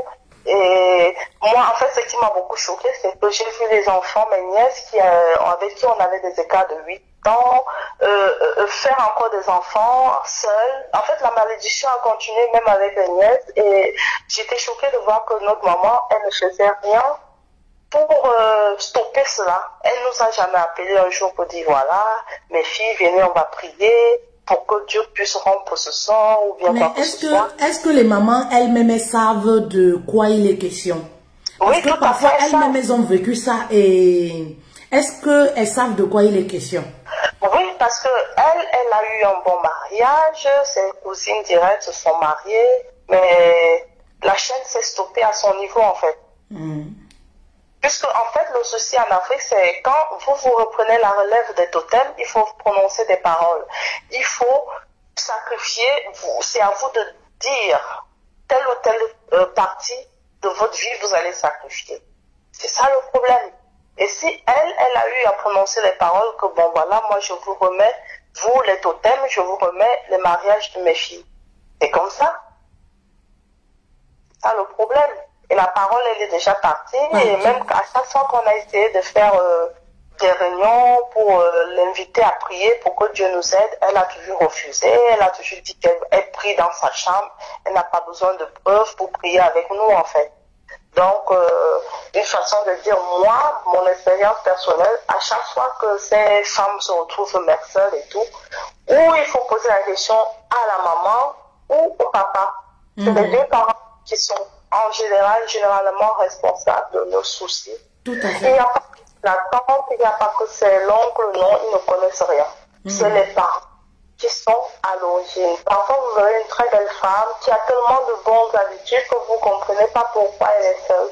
Et en plus, moi, je vous parle, vous connaissez bien les filles Betty. Je vous parle de Betty parce que je suis Betty. C'est notre fort. Les totems de Betty, c'est toujours sacrifier les filles. C'est pourquoi on parle toujours au Cameroun que les filles Betty ne se marient pas, alors que c'est faux. C'est une histoire de sacrifice. Elles n'ont pas plus de mauvaises habitudes que les autres ethnies. C'est juste un problème de sacrifice et de totem et de sorcellerie. Donc, et quand vous êtes conscient de ça, le problème, c'est même pas trop, on va être à fond dans la prière, mais il faut être discipliné pour sortir de ce tourbillon-là. Sinon, vous n'allez jamais sortir de là. Partagez le direct. Partagez, s'il vous plaît. Envoyez les cœurs pour notre reine qui appelle. Pour vous édifier des blocages spirituels. Et comment vous aussi, vous pouvez arriver à sortir cela. Écoutez, vous avez peut-être 25 ans. Vous voyez que vos seins sont encore debout. Quand vos seins vont tomber, c'est là où vous allez vous rappeler. Ça passe vite. Ça passe vite, hein. Quand les seins vont tomber, vous allez vous rappeler que j'ai écouté un direct comme ça, les femmes, parce que parfois les gens se disent ça n'arrive qu'aux autres. Ça n'arrive pas qu'aux autres, hein. Ça n'arrive pas qu'aux autres. Coach Fetel, je voulais vous expliquer que vous imaginez, nous sommes toutes les filles ici en Europe, l'Europe où il y a tellement de choix, mais toutes ces filles n'ont pas réussi à se caser. Et maintenant, les enfants de cette fille sont déjà j'ai la chair de poule. Elles sont célibataires. Pas d'hommes. Avec tous les gars qu'il y a ici, partout là. Voilà. Toutes nationalités confondues. Voilà. Donc, une façon de dire que en fait, il y a le côté spirituel et il y a, quand on est conscient déjà de son mal, il faut la discipline. Quand on n'est pas discipliné, on ne gagnera jamais ce combat. Parce qu'il y a beaucoup qui disent non, moi je ne veux pas laisser ma famille. Le prêtre a dit que même si ma mère est comme elle est, moi je reste avec elle. Mais bon, tu restes avec elle, c'est ton choix. Toi, tu vas sacrifier ta vie. Elle a déjà fait sa vie. Malheureusement, c'est ça. On critique souvent le système européen, mais parfois, on n'a pas le choix. Si on veut être heureux, il faut se séparer de beaucoup de choses. Moi, c'est ce que j'ai fait et franchement, je me sens bien. Ça vous a souri.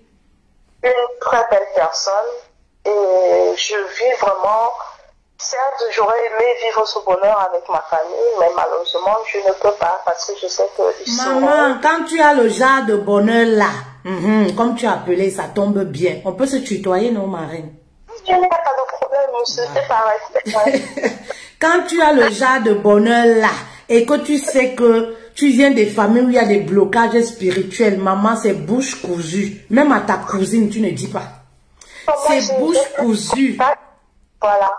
Donc, justement, ça a beaucoup aidé. Ça a pris du temps. Je vous dis, c'est à 38 ans que je connais ce qu'on appelle bonheur, ce qu'on appelle un homme respecte une femme. Un homme respecte une femme. Eh oui. À 38 ans, moi, je suis restée avant avec les blancs. Il fallait voir, ils me maltraitaient plus que les gars du Cameroun. C'était avec les blancs, c'était pas avec les Africains. Avec ton propre argent parfois, hein. C'est là où un homme te maltraite quand ton propre argent n'a plus de valeur, n'a plus de goût. J'ai travaillé, j'ai tout fait, mais rien ne marchait. C'était même, en fait, je me suis quitté même les relations parce que c'était une histoire de mort. Parfois, tu es connecté au blanc psychopathe que tu dors, toi, tu vois comment il réfléchit déjà bizarrement. Et quand tu comprends ça, il faut seulement partir. Donc, c'était pas facile. Mais moi, ce que je voulais dire aujourd'hui aux sœurs, franchement, ne dormez pas trop dans les églises qui endorment là. Si vous voyez que vous faites 1 an de persévérance dans une église, 2 ans et que ça ne marche pas, partez de là. Moi, je vous donne ce conseil. Autant mieux prier seul ou bien chercher vraiment quelqu'un de bien spirituel, simple, parce que on trouve toujours Dieu dans la simplicité et non dans la mascarade. Et vous-même, rangez vos vies, soyez disciplinés parce que ces gens-là ne fonctionnent jamais seuls. Ils fonctionnent toujours. Parfois, quand ils voient que vous essayez de serrer la ceinture, ils vont passer par une copine qui est dans leur vous voyez les gens qui appellent là. Tous les jours, je donne les mêmes conseils là ici. Elle n'écoute pas, hein. Elle n'écoute pas. Quand tu donnes les conseils, elle n'écoute pas. Et après, elle pleure. On dit quand tu vis ce genre de situation, aller de homme en homme, c'est pas la solution. Vous n'écoutez pas les conseils. Il faut arrêter de Touma. Vous dites que niet, c'est trop sucré. Vous allez Touma avec tout le quartier avant de prendre conscience. Oui, parce que je vois des filles. Elles sont dans ce problème-là. Tu vois, la pochette est déjà pleine. Tellement elle a des enfants partout. C'est elle qui va donner les caolos au gars. Tellement elle veut absolument. Donc, c'est pas ça. Pour accepter la jachère, supporter mes soeurs. Supporter parce que la vie, ce n'est pas seulement ça.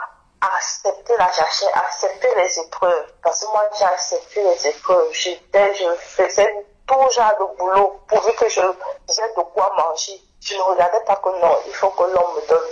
C'est dans ça que, dans la tranquillité que j'ai trouvé vraiment après 4 ans. Quand je me suis séparée, donc après du père de ma dernière fille, c'est là où j'ai rencontré la personne. Mais j'avais déjà souffert. Et j'ai compris que il faut prier, mais il faut être discipliné. Et la discipline, il faut enlever tout ce qui ne va pas, même les copines, tout ce qui... Ça ne sert à rien.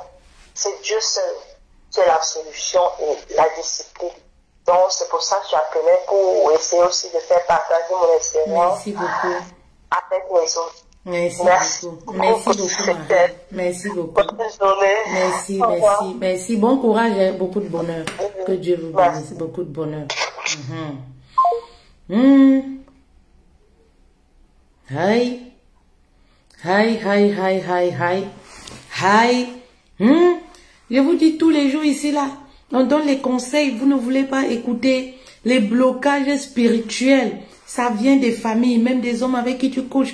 Hier, je vous disais encore, faites attention avec qui vous couchez. Ne couchez pas à gauche, à droite. Ce n'est pas la solution. Oui, ça ne va pas résoudre le problème. Même quand tu pries, toi-même, il faut te mettre une ligne de conduite, hormis de la prière. Aide-toi et le ciel t'aidera. Et qui? Allô? Oui, good afternoon, sir. Good afternoon. Good afternoon. Good afternoon, madam. Yes. Yeah, good afternoon. Good afternoon, Pa. Yeah, I'm not Pao. I'm just a young guy. And okay, thank you very much. I've been a keen follower of your program. Congratulations once more. Okay, thank you.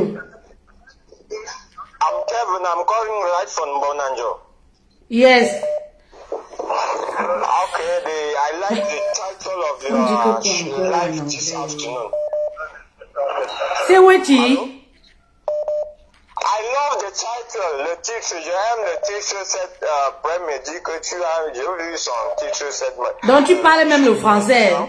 Je suis en direct. Oui, oui, vous êtes en direct. J'ai dit, j'aime le titre de votre live cet après-midi. Ok, merci beaucoup.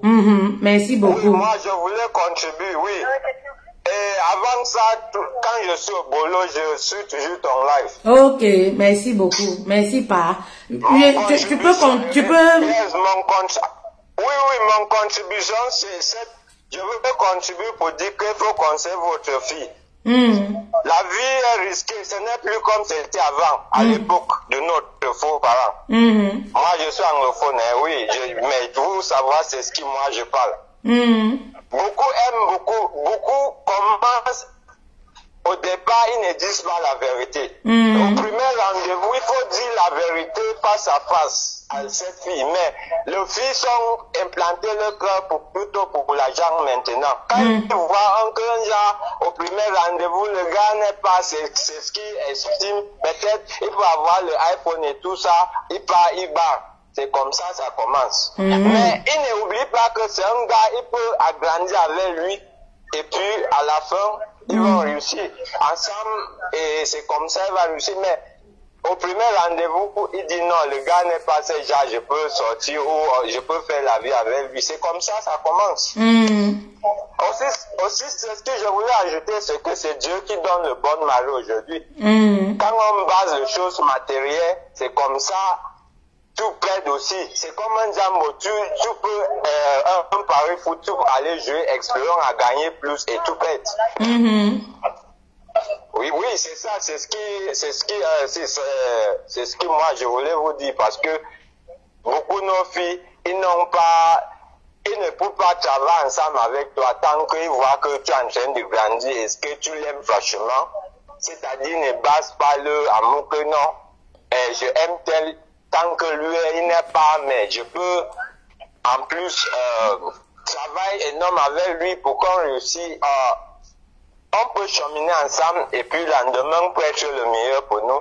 Ok. Mais d'abord, il commence par le matériel. C'est ce que je voulais ajouter. Ok, merci beaucoup. Ok, thank you, no. You be anglophone for which place? You be anglophone for which place? Me, I'm in Bonanjo, Douala. Presently, I'm calling you from Fales, Bonanjo, just beside Empo. I'm following you live. I'm following your live. D'accord. Okay. Salute all man for Bonanjo, eh? Tell them, say, if tell love, to salute them. Yes, they are getting you. Okay. Salute all man for day. Okay. Bye now. Bye. Yeah, it is not time to appreciate something because you are working. Okay. I am working. Thank you, no. Thank you, Ba. Thank you. Thank you for your calling. Yes. D'accord. Eh, maman, une anglophone. Maman, qui ne sait pas parler l'anglais? Moi, je connais que le pidgin. Voilà. Voilà. Ok. Merci, ma santé. Merci, ma reine. Pour la discipline, on a la formation. On a la formation dimanche prochain, le 8 mai. Activez la grâce du mariage. Voilà. Activez la grâce du mariage. Inscrivez-vous. Il nous reste quelques places. On va continuer. Voilà. On va continuer en formation. Vous comprenez, c'est dimanche prochain. On est en truc. Les gens, ils appellent en appel vidéo encore. C'est pourquoi faire encore? Tiens, ça. Voilà. Ok, les reines. Je pense que c'est bon, non? C'est bon. voilà, n'oubliez pas notre formation. Voilà, notre formation, voilà les inscriptions. Là, il nous reste 3. Parce que là, il nous reste 3 places. Voilà, 3 places pour dimanche prochain. On débute dimanche prochain, le 8 mai, dimanche prochain. C'est une formation en ligne. Activez la grâce du mariage après 25 ans. Maman, on va continuer de parler de tout ça là-bas. Je vous ai dit que vous pouvez vous auto-guérir. Vous-même, vous pouvez guérir. Arrêtez de croire qu'il faut aller vous asseoir à l'église, dormir, étaler, faire les jeûnes là-bas 24/24. C'est là où vous allez trouver la guérison à vos blocages. Non, maman, je suis passée par là. Non, non, non, non, non. Vous dites que vous n'écoutez pas les conseils de grammaire. On vous parle, vous ne voulez pas écouter. Tant pis, oh. Quand vous allez voir vos seins tomber, le corps fini, c'est là où vous allez commencer à dire, ah si je savais, vous attendez 50 ans pour lever la tête. Non maman, faut pas attendre d'avoir 50 ans ou 60 ans pour lever la tête. C'est maintenant que ça se passe. C'est toi qui dois, ce n'est pas ta mère a déjà fait sa vie. Tes grandes soeurs, tes tatas, elles ont fait leur vie. Je te parle de toi. Tu dois regarder ta vie. Regarde ta vie sentimentale. Moi, je suis sur le côté sentimental. C'est vrai que les blocages spirituels, ça touche même le côté financier, tout ça. Mais moi, je m'attarde sur le côté sentimental parce que c'est ça que je maîtrise le mieux. Oui, les relations sentimentales n'ont aucun secret pour moi. Ça, c'est pas quelque chose. Je vous parle des recettes de grammaire, des choses qui marchent. Maman, c'est ça. Quand on vous parle, vous ne voulez pas. Quand tu travailles sur toi, ma chérie, tu as le choix du gars. J'avais le choix. J'avais le choix quand je voulais déjà me stabiliser. J'avais le choix. Maman, ce n'est plus n'importe qui te stoppe en route.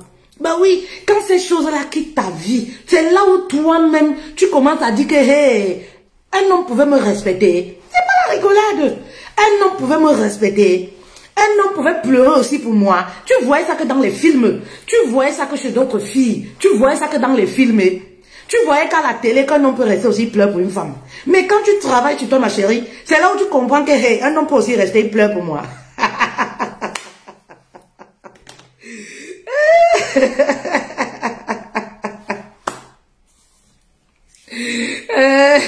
Oui, il y aura le rattrapage. Il y aura le rattrapage, ne vous inquiétez pas. Il y aura le rattrapage. Mais oui, c'est très important. Il y a des choses que vous ne devez plus accepter, subir, continuer de subir, continuer de vivre. Oui, quand on a plus de 25 ans, on doit se poser les bonnes questions sur sa vie, sur le côté sentimental. Toutes ces relations-là m'amènent où? Qu'est-ce que ces hommes-là m'ont déjà apporté? Oui, qu'est-ce que ça m'a déjà apporté d'être avec tous ces hommes que j'accumule là? Oui, tu dois faire un bilan en ce qui concerne les relations sentimentales. Vraiment, pour que la vidéo ne soit pas très longue, on va arrêter. Donc, voilà, les 3 dernières personnes. Voilà, 3 dernières personnes qui nous restent. On débute. C'est une formation en ligne. Vous pouvez assister partout. Même si vous avez un décalage horaire, on s'arrange. Je vous prends en privé. Vous comprenez, non? Selon votre disponibilité. Voilà. Il n'y a pas de souci, les reines. Donc, la balle est dans votre camp. Allez, bon samedi à vous. Portez-vous bien.